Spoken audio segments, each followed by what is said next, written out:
Welcome to this Zentangle Quickie. My name is Heather Hartwick Gladden. I'm a certified Zentangle teacher, and today we're going to take a look at the Tangle Plad from CZT Nancy Newlin.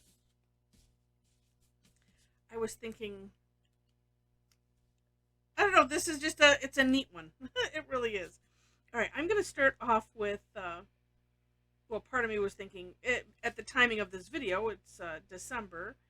And I don't know, I was just thinking, oh, that would be kind of a neat tangle, and to add some color, and I'll show you what I did with that at the end. So I just put a little border around here, and we start this off with a grid. Now, I'm going to do mine rather large. I did it kind of large on the step out as well, mostly so we can see it. This one could look neat done smaller, if your eyes can take it. I know as I was doing this, I'm like, oh goodness, they're going to start crossing in a minute. All right. Then, so once you have your grid set, we're going to put some orbs kind of in those intersections. Now, this you can play with. I found it looks a little bit neater when they're a little bit smaller, but you can play with that. On the step out that I did, I started off with them a little bit bigger, and it looks okay. But it's one of those, it's personal taste. But just some little orbs clustered in the center of each intersection.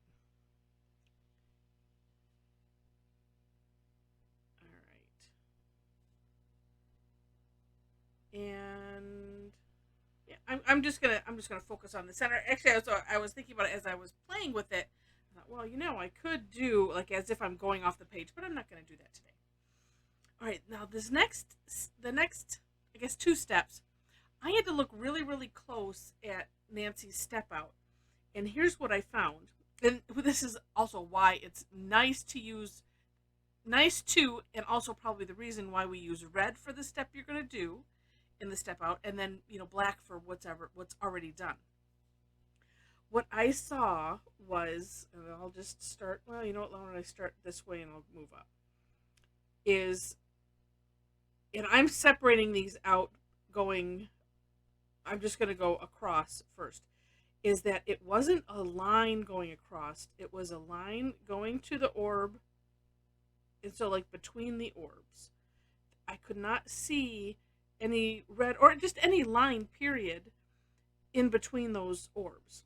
So what I'm going to do is, like I said, and I'm just kind of going sort of to the top of them and thinking halabau, which is essentially the art of drawing behind, but I have that in my brain as if I was doing halabau, just because I want to keep the line consistent as if it's going all the way through, but it's not. And so I'm really not going under anything. I'm going under air, I guess. Well, if you think of this as like plaid fabric, then the background, your tile color is kind of like it could be another thread, we could say. All right, and then I'm going to do the same thing going the opposite direction.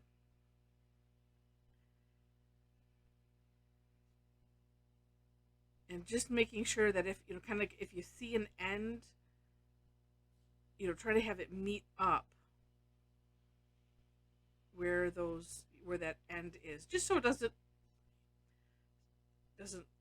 look weird. Having it go all the way to the line is also a good thing.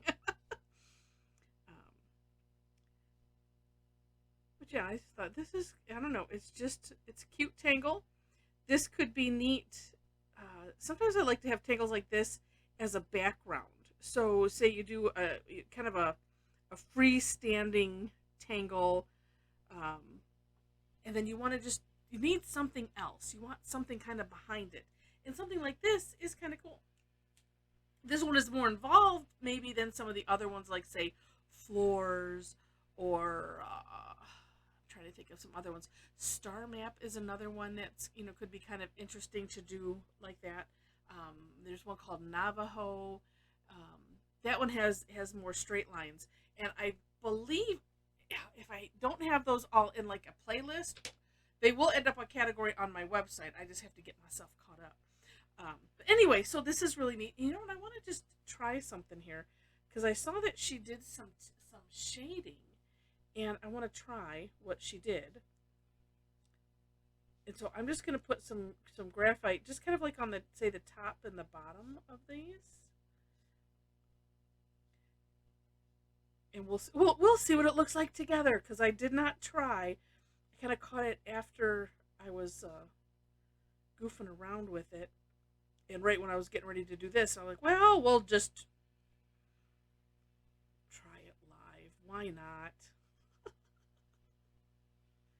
I hope y'all like when I do that. All right, and so I'm just now using the tortillon and just bringing the graphite into the center just a little bit, working to not have it or working just to keep it within this box and keeping it out of the other ones, the line between the lines that we drew. This is kind of nice. As I was thinking, and I'll show you the colored ones that I did, and I'm thinking, wow, if this looks nice in with the graphite, then I'm gonna probably try it with a corresponding color in a chalk pencil, because I like the way the chalk pencils blend, just or you can move them and you get a nice gradient similar to what the graphite does, versus a colored pencil that, oh look it, I didn't even put any there. Versus a colored pencil where it's just different, it moves differently. So, and you don't really get this kind of a gradient from the colored pencil. And when I say colored pencil, I mean the waxy traditional. We usually use Prismacolor, and there are different types of oh yes, see, that looks really cool. And I don't know that I would do all four sides, but that's something that you could play with if it was particularly, if you have a lot of room in there. But that kind of looks neat. Gives it dimension, which is exactly why we do the shading. So, yeah, neat. Okay, cool. Oh, so I thought, well, because it's close to Christmas and you can't, well, let's see, let me move it. Oh, see, look at shiny gold in the middle. And, it was failing on me right at the beginning. And then I was thinking, when I've seen plaids, what colors of plaids have I seen? And I know I've seen like green and blue, and I thought, well, we'll just put some, you can barely see the yellow in the center. That's what the orbs were, but I can always turn around and add, I could color those in also. But anyway, just thought that was fun. Let me, my camera combined with this light, you don't always see the colors too well, but I think you can see. I think I'm looking at my screen and I'm seeing it pretty well. So anyway, cute tangle, neat for lots of things. Whether you want to just fill in a section and you just need a little something, or just that something behind something else. Just really, really neat. So if you enjoyed this, would love to have a like, share, subscribe, all of that. I appreciate that when you do any of those. Also, in the description section, you will find step outs, links to step outs. Check for more inspiration, because I'll have Nancy's step out there. And below all of that, if you enjoyed the video and you like my style a little bit, and you have not taken, or you just would like to take an online class, I do Zentangle sessions once a week. I do them two different times on Thursdays, and information for that is on my website, and I do throw in some other ones. Some I have once a month that are paid, and pretty much everything else is free, supported by those that are in the Tangle Addicts Club, members of. And they get all of the paid content. It's all included in a 1 monthly price, and that helps me to be able to not only do that, but to do all of these things and bring you fun with tangling. No, that's corny. I wouldn't change that. I like the, yeah. I like corn, but not that kind of corny. So anyway, I'm rambling. Thanks so much for watching. I appreciate it, and happy tangling.